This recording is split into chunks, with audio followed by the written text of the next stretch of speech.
All right, so what's up, everybody? Thanks for clicking this video. Thanks for tuning into my channel. My name's Simon Hill, Black American from Louisiana, coming to you live from Budapest, Hungary. Today is May 1st, 2024, and it's about 4:41 p.m. where I'm at right now. Wanted to come on live stream to read a story that I found very interesting, and I wanted to share it with the people, chop it up with the people about it, because it touches very close to home for me. So, like I said at the beginning of this live stream, I'm from Louisiana, from Monroe to be exact, 318. Y'all stand up. Washita Parish, yeah, we out here. I studied in New Orleans, Louisiana, went to Loyola University, went there for 4 years, graduated, then bounced as soon as I could. As soon as I was a grown ass man with my own ass plan, I got the hell out of Louisiana because there's no opportunities for young black men in Louisiana. There's no future for young black men in Louisiana in this racist, evil, wicked, vile state. I didn't see a future for myself there, so that's why I bounced and that's why I got out. But shout outs to everybody who stayed in Louisiana, everybody who's still trying to make it a better place. But you're up against a fight for your life, against the wicked white supremacists who run Louisiana's government and society and who dominate the culture there. Anyway, so we're going to be talking about the city of Baton Rouge. And it's ironic that I'm talking about Baton Rouge because if you know, I'm also a writer. I also write for a channel on YouTube here called Culturalist Theory, where we rank artist catalogs from worst to first. So we'll listen to every rapper's album and then write a piece about it. Saying which albums are their worst to their best, right? And the artist I'm working on now is Lil Boosie. I'm working on Boosie Badass, the one and only Torrance Hatch, repping from Baton Rouge, probably one of the most influential, most iconic rappers to ever come from Louisiana. And I also finished the script for Webby as well. So I thought it would be pertinent to read about Baton Rouge since I will be writing about Boosie Badass, his work, his catalog, his life story, and that sort of stuff. So Baton Rouge is this city right here towards the southern eastern parts of the state of Louisiana. It's the capital of the state. It's the second largest city after New Orleans, of course, though if you want to count all the cities in the suburbs of New Orleans, then yeah, it will probably be maybe the fourth largest city in the state, something like that. It's also a very, very, very black city. It's one of the few cities in the U.S. with a black majority. Baton Rouge, Louisiana, about in 2020, when they took the census, about 53% of the people in Baton Rouge are black. Right. And then the second largest will be a white population. Right. So this is a minority majority city, as they would say. It's a very chocolate city. Of course, I've been to Baton Rouge a few times. It's okay. There's like nothing really there. It's just like a bigger Monroe, in my opinion. The only city worth living in Louisiana is New Orleans. And if you can't live in New Orleans, you might as well get out of Louisiana.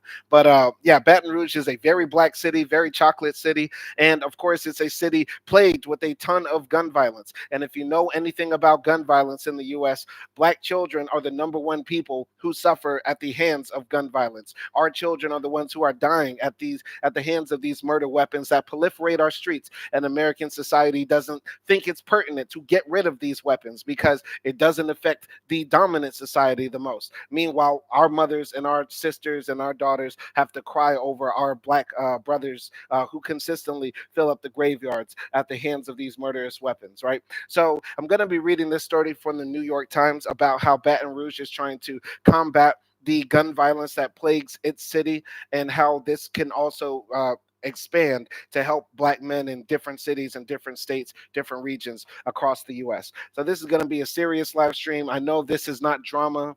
It's not related to Kendrick Lamar or Drake. It's not related to big booty women twerking, but hopefully this story will resonate with somebody who thinks it's important for us to think about ways to make a safer society for black men in America. So I'm going to read this story here. Angel Hawkins and Liz Robinson both lost a child to gun violence, and I think these are the two women here. Absolutely horrible. No woman, no parent should have to lose their child to gun violence. And it's sick that in America we think it's acceptable. It's just normal. It's a part of everyday living to turn on the news and hear three people got shot and murdered today, on the south side of town.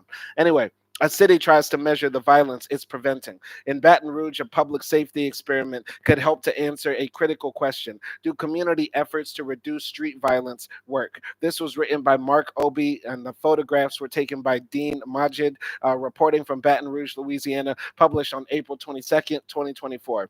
When Liz and Lewis Robinson's eldest son, Lewis Jr., began to court trouble on the streets of Baton Rouge, Louisiana, Miss Robinson worried that one of the bullets flying through their neighborhood and occasionally through their windows and walls would eventually find him. So she gave him an ultimatum. I told him a military man is going to come, she remembered. Either you go with him or you get out of my house. This was 2008, and Americans were stationed in war zones in Iraq and Afghanistan. But she figured those places were safer than Baton Rouge. Lewis Jr. took option A, joining the Army the year after he graduated from high school. After 6 years in the service, including 1 year in Iraq, Lewis came home. He took a Coca-Cola warehouse job, became a father to 3 children, and was performing as a rapper under the name Lewis Badass. Okay. Yeah, that's such a Louisiana story. Like joining the military because it's safer in Iraq and Afghanistan than it is growing up in Louisiana. That's not a joke. That's not a joke, by the way. Louisiana has some of the highest murder rates in the world. I believe New Orleans or Baton Rouge was ranked like the sixth most dangerous city in the world after cities in Mexico like Tijuana and Monterrey and stuff like that. Louisiana is no joke. And I find it so funny. People jump into my comment section and say stuff like, you need to be careful while you're traveling abroad. You need to be worried about traveling abroad. Don't they know what happens in Louisiana? Where babies get shot every single day, where grandmothers get their houses shot up every single day. What are they talking about? Iraq, Afghanistan, Pakistan, Ukraine, Gaza. I'm not scared to go anywhere in the world because I survived the murder cappy, Louisiana, where the soil is literally stained with blood. So all these people in my comment section telling me, Simon, you need to be careful when you go abroad. Shut the fuck up. Seriously. Yeah, what a crazy story. Her mom thought it was crazy. Her mom thought it would be crazier for her son to stay in the United States of America in Baton Rouge, Louisiana, than go to Afghanistan or Iraq. That's the truth about America. That's crazy. Continuing here. So, just shy of his 30th birthday, Lewis Jr. was leaving a friend's house when he was shot dead. He was one of 78 people killed in Baton Rouge in 2018. Let's repeat. He was one of 78 people killed in Baton Rouge in 2018, leaving a house party and got his ass clapped. Miss Robinson grieved. She was also angry at the people shooting up her neighborhood, at potential witnesses who wouldn't help the police solve the crime, at the police for not finding her son's killer. Here's Lewis Jr. right here. Man, such a shame that a father of 3 is taken out from this world. A father, a son, a person for whatever reason was unduly, unjustly killed. This did not need to happen. Continuing here. So Lewis Robinson Jr., who performed under the name Lewis Badass, is memorialized in his parents' home. All right, here is his mother, Miss Robinson, with her 2 grandchildren. Rest in peace to Lewis, for real. This is such a shame. An empty lot on Cadillac Street near where Lewis Jr. became one of 78 people killed in Baton Rouge in 2018. 6 months before Lewis Jr. was killed, Murphy Paul became the chief of police in Baton Rouge. Mr. Paul had come from the upper ranks of the Louisiana State Police, and Sharon Weston Broom, the mayor who hired him, gave him a mandate: make change. Among his early acts was dismissing a white police officer who shot and killed a black man named Alton Sterling in 2016. The officer's actions and Sterling's death, caught on phone cameras, ignited existing tensions between police and black residents in the city. Chief Paul, who is black, began an overhaul of the police department's policies on discipline and the use of force. Absolutely a shame, and this goes to show you that Louisiana is one of the most racist places in the world. We all saw the video of Alton Sterling, who was just passing out CDs, right? Everybody in Louisiana raps, by the way. If you've never been to Louisiana and you meet a nigga from Louisiana, ask him for a solid 16 and he'll start going off. Everybody from Louisiana raps. So Alton Sterling was just trying to get it out the mud like all of us, passing out CDs in front of the gas station. Police jump on him and choke him to death for no reason. And I remember, I'll never forget, Master P did an interview where he said Alton Sterling could have been him.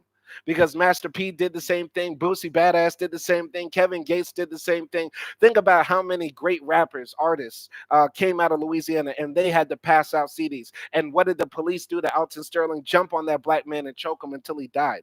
Louisiana is a sick, wicked, evil, vile place. And I'm so glad that I was able to make it out and survive and thrive and take my black ass out of there. But it's such a shame that we also have so many coons in Louisiana who knew what happened to Alton Sterling, saw the videotape, and they forgave the police officer. Absolutely a shame. Continuing here. Chief Murphy Paul was given a mandate to make change in the Baton Rouge Police Department.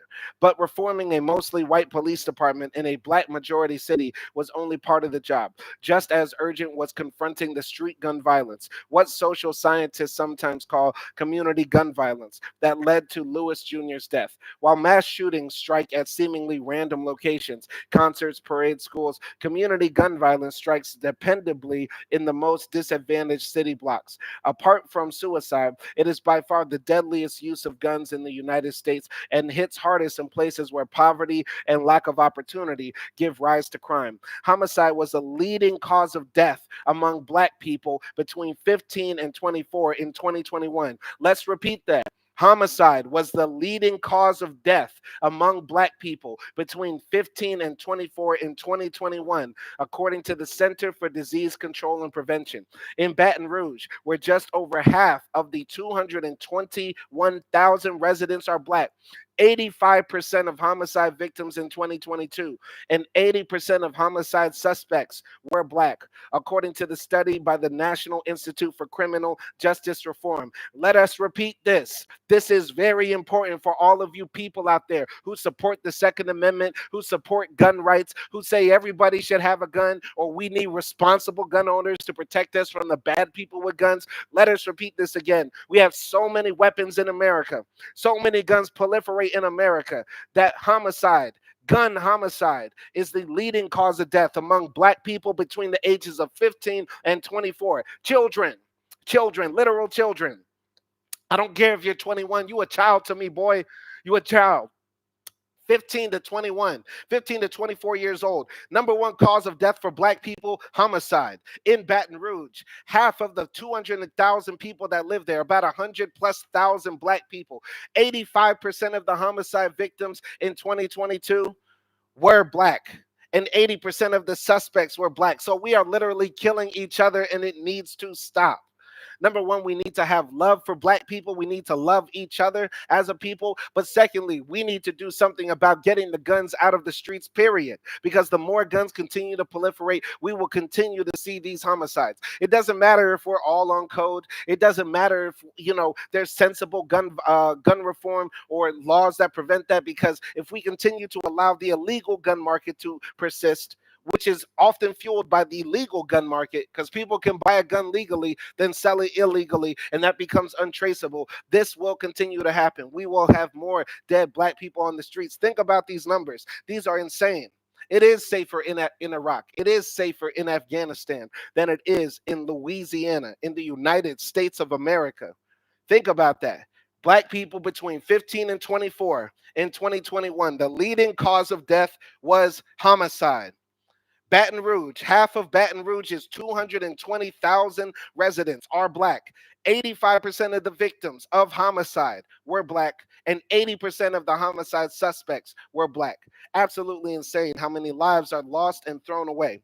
All right, so Avery Adams says SMH, there is a huge illegal gun market. They even have 3D printed guns. It truly is crazy. It is crazy. And we need to do something about how many guns are flooding out in America. Y'all might think it's impossible for us to get rid of the guns. Australia did it. Europe did it. So many other countries did it. Americans have proven themselves to be irresponsible with weapons. I don't want to see more black children die. Get the guns off of the streets. I don't care about your Second Amendment. Your Constitution can eat my dick. I only care about black life. Continuing here. The concentration of this violence helps fuel it. Victims, shooters, and their families are often entangled in networks that can be impervious to and suspicious of law enforcement. Chief Paul wanted to break through those barriers. He embraced the prevailing progressive theory of police reform. Police should be guardians of a community, not warriors against it. If the police are trusted, the theory goes, witnesses feel comfortable coming moving forward and crimes are solved, disrupting cycles of violence and retaliation among a tiny number of heavily armed young men. To that end, in early 2019, Chief Paul met with Miss Robinson and other people who had lost family members to violence. I wasn't prepared for the passion, outrage, the anger, and the pain that I was going to experience, the chief said. Miss Robinson, in particular, gave him an earful. He persisted. Better policing, he told the family members, was essential but insufficient. Look, he told them, we need help. Here are the mothers here who are protesting against all of this. After Liz Robinson lost her son to gun violence, she decided to run a nonprofit called Change to help other families affected by gun violence.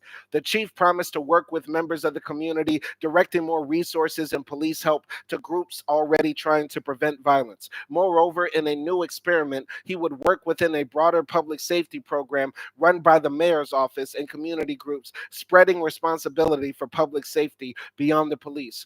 All this, he hoped, would help to prevent further violence. But determining which prevention strategies really work is an evolving and complicated science. Law enforcement strategies are studied more often than community driven alternatives, which means most existing research backs up police driven approaches. Federal anti violence funding has long skewed heavily toward policing, and police departments have the training and systems to collect the raw data that researchers use to study violence trends. When it comes to community violence intervention methods like the one being tried in Baton Rouge, but the number of studies is limited and the overall evidence remains unsettled. This is the big issue here. The big issue is that most of the studies say that what you need is more police, more monitoring of the community, and that sort of stuff. And that's not helping because the reason these young boys are picking up guns, the reason why they're thugging out in the streets and all that sort of stuff is just because they lack opportunity. And while in Baton Rouge, there is no opportunity. There are no jobs. There are no ways for young people to actually get out their dreams or move ahead and advance.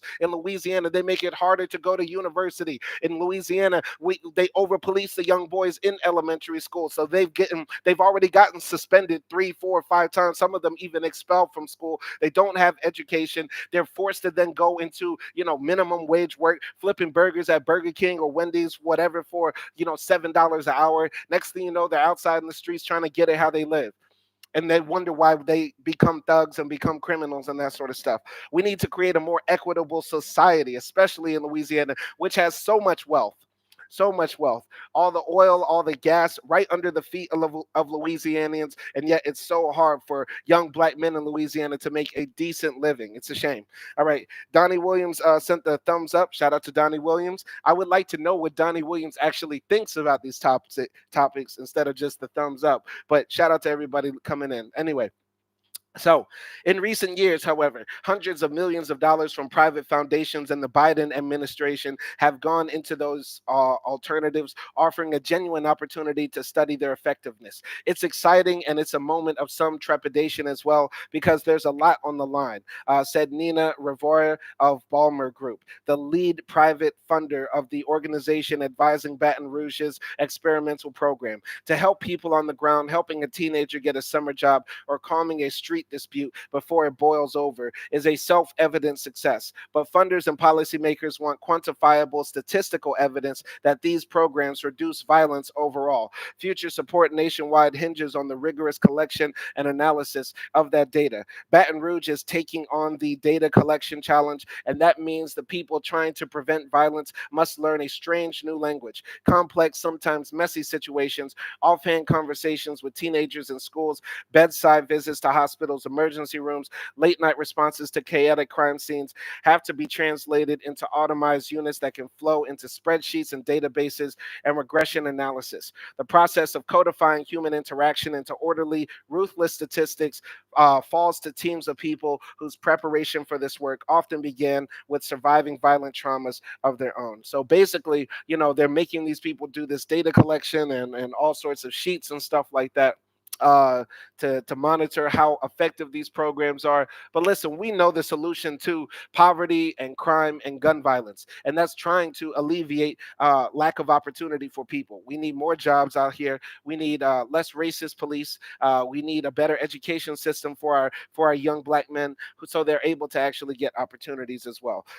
So Avery Adams says so many moving parts have to be at work to make a change, but this starts with us making the work on the community level because we have to want the guns gone. We all aren't on the same page. And that's what I'm saying. We all have to get on the same page for this to work as well. So, I'm gonna have to cut this live stream short, guys. Got an emergency to get to, but y'all be easy. Y'all watch this on the playback and read the article yourself.